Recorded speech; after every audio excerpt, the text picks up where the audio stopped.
Well, that's why I wrote the book, and that's why I'm on the air. I'm saying, I'm talking about solutions. The solution is we need a code. That's all we need. And what is a code? Things that you do, things that you don't do.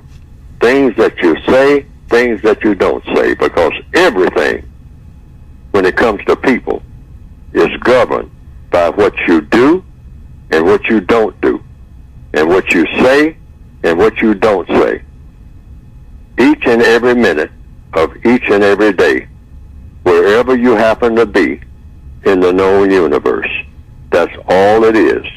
That's all the white supremacists have. They have a code. It's things that the white supremacists will do and say, and things they won't do and say. Mm-hmm. It is absolutely not going to do it and say it. They're not going to say certain things, and they're not going to do certain things. And that's all that it is. Things that you do and say. Things that you don't do. Things that you don't say. And that's all we ever need. It's automatic. Once you set it in place and just do it and say it. And I've given examples all through the textbook for victims of racism. A counter-racist code. We don't have a counter-racist code. The dominant thing on this planet here in 2018 is a racist code that's invented by the white supremacists. They have an exact code, an exact way of doing things. It's almost like magic, but it's not magic. It's mathematics. That's what it is. It's a plan for everything that they do. Whereas the victims of racism don't have a plan of any kind. We just get up in the morning and say, well, whatever. You know, whatever's coming down the road. I mean, you know, somehow things will work out. I mean, I hope, maybe, I mean, one of these days, some kind of miracle will happen and, you know, and put some kind of things in order. Otherwise, I don't know what to do about anything ever. I don't know who to talk to or where to go. I got no idea about nothing. But that's not a correct condition. That was a condition that was manufactured by the white supremacists because they told black people that that's the way you better be under their system. Just completely addle-brained. Have no idea what you're going to do tomorrow or the next week. Just stand there, boy. Stand there, gal, until I tell you what to do. Just stand there and with your eyes bugged and looking around wondering, you know, Chicken Little, the sky's falling. All right? Until I, the great white father, the great white mother, come and tell you, you person of color, all right, go over here and do this according to my code. Go over there and do that. Don't do this, don't do that. Otherwise, I am going to hurt you. Do you understand that, Negro? Y'all's the boss. That's the way we are conditioned. We were conditioned that way before we were born because our people who came before us were conditioned that way. They were prisoners of war. There's nobody on the planet now who is of color who wasn't born under the system of white supremacy.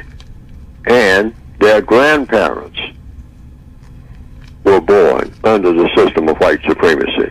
There's no criteria in the past. Now, this is supposed to be Black History Month. We're supposed to be studying history.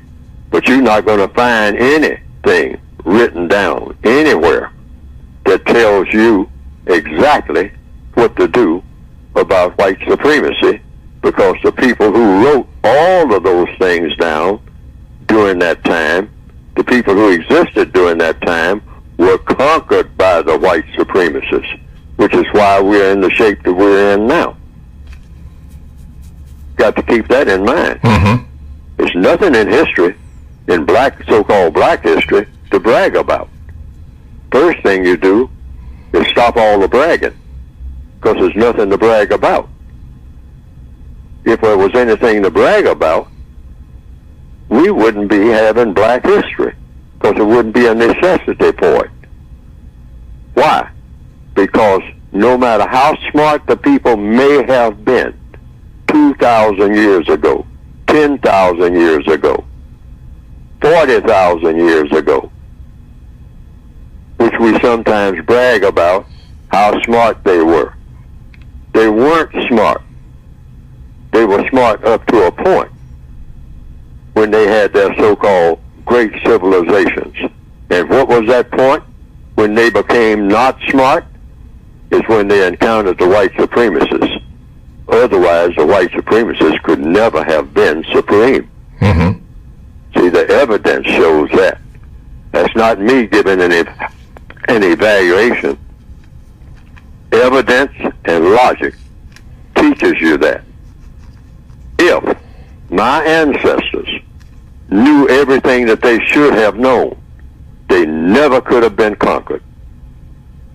They never could have their offspring, generation after generation, be in the shape that they're in now. Mm-hmm. So that means what happened? They were conquered by someone who was smarter than them. That's all. Wow. That we have to face that. Oh. Now, that's not anything to be embarrassed about. What's the embarrassment, there is something to be embarrassed about if you're going to be embarrassed. Where the embarrassment comes in is trying to walk around acting like that didn't happen and looking for something to brag about. Mm-hmm. That is absolute insanity. And it certainly is in the category of mass stupidity for black people to walk around bragging about anything as prisoners of war. Once you become a prisoner of war, you got nothing to brag about. Period. I don't care how you got there, but you got nothing to brag about.